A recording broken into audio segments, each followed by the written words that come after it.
आलसी गधा।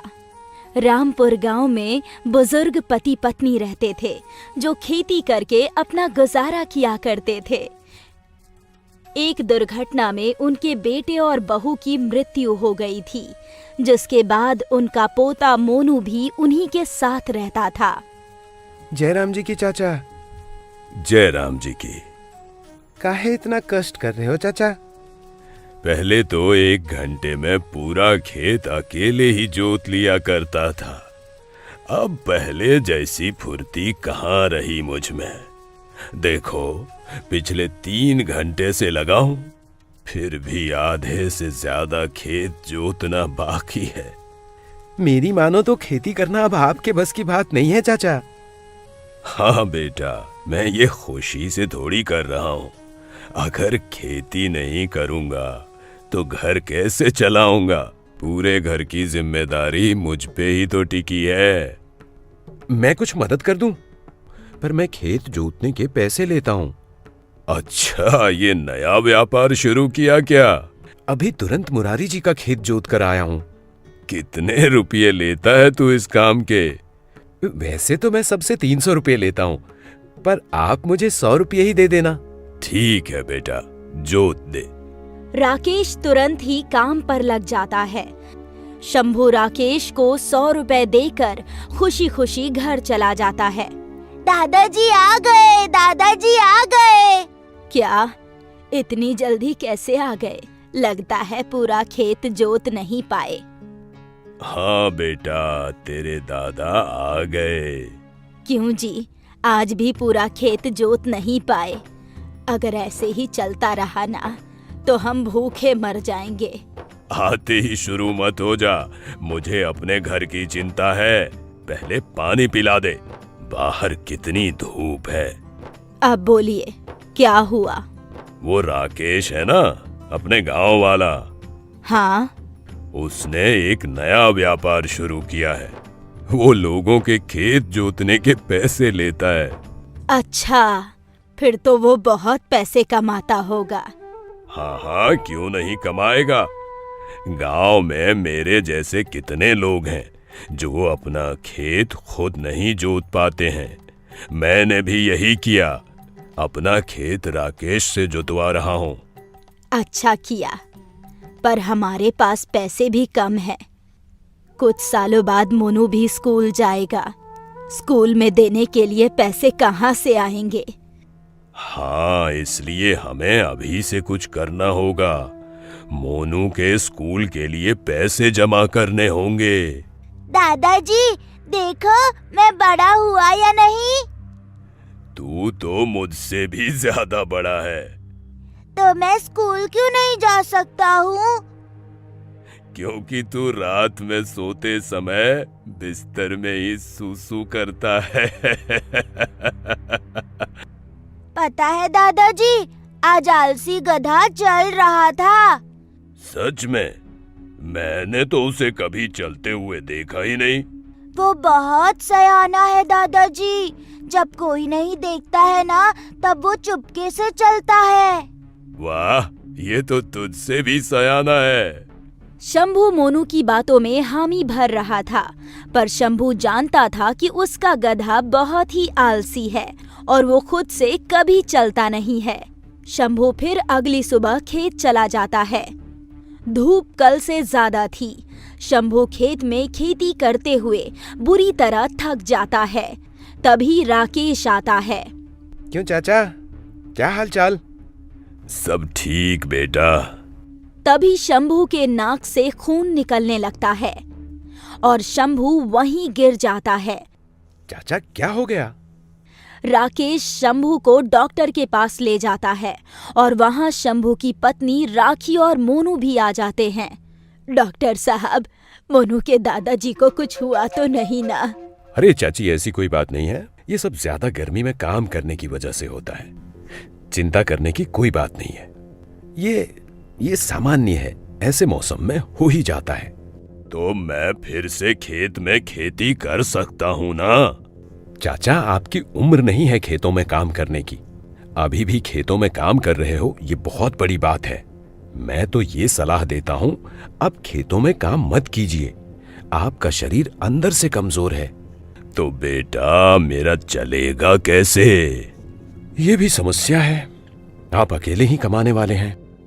डॉक्टर साहब, कोई ऐसा उपाय हो तो बताइए कि इनको खेतों में भी काम ना करना पड़े और पैसे भी आए।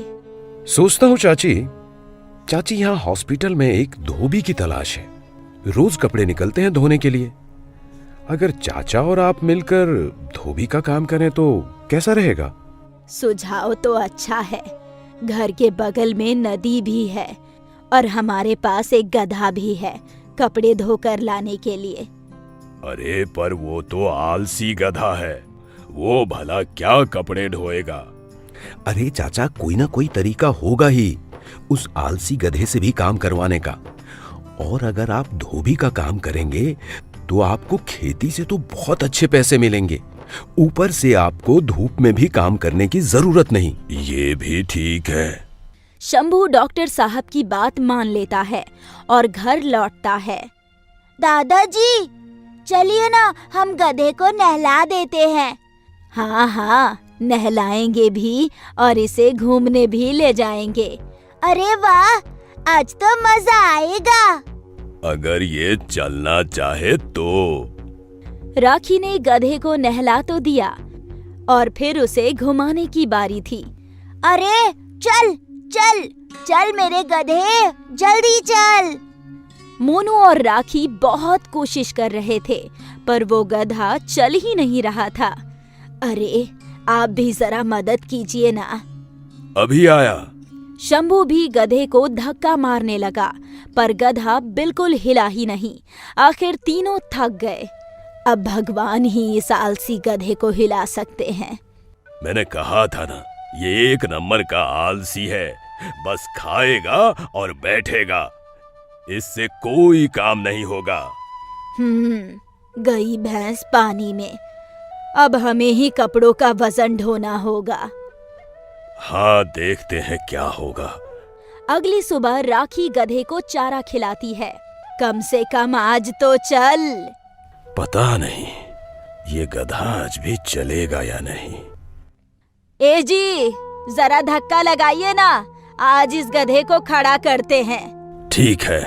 शंभू और राखी दोनों धक्का लगाते हैं पर गधा उठता ही नहीं है। लगता है ये ऐसे नहीं मानेगा, अभी इसे सबक सिखाती हूँ।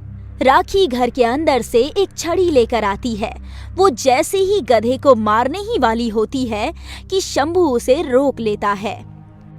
अरे राखी, इस बेजुबान को मार मत। जैसा भी है इस पे हाथ मत उठा। तो इससे काम कैसे कराऊं? वो बाद में देखते हैं। अब मैं हॉस्पिटल जाकर कपड़े ले आता हूँ। ठीक है, जाइए। शंभू अकेला चला जाता है और यहाँ राखी सोचने लगती है कि वो आलसी गधे से कैसे काम करवा सकती है। खैर, कुछ देर बाद एक सब्जी वाली आई।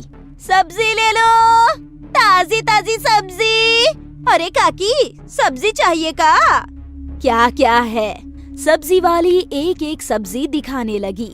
मूली है, गोभी है, गाजर भी है। जैसे ही सब्जी वाली ने गाजर उठाया, आलसी गधा उठकर दौड़कर आया और उसने सब्जी वाली का गाजर छीन लिया। काकी, लगता है आपके गधे को गाजर बहुत पसंद है। आज तक तो मुझे ये बात पता ही नहीं थी। तू एक काम कर, 1 किलो गाजर दे दे। राखी ने सब्जी वाली से गाजर ले लिया और अब राखी समझ चुकी थी कि आलसी गधे से कैसे काम करवाना है। कुछ देर बाद राखी और शंभू मिलकर कपड़े धोकर सुखाने लगे।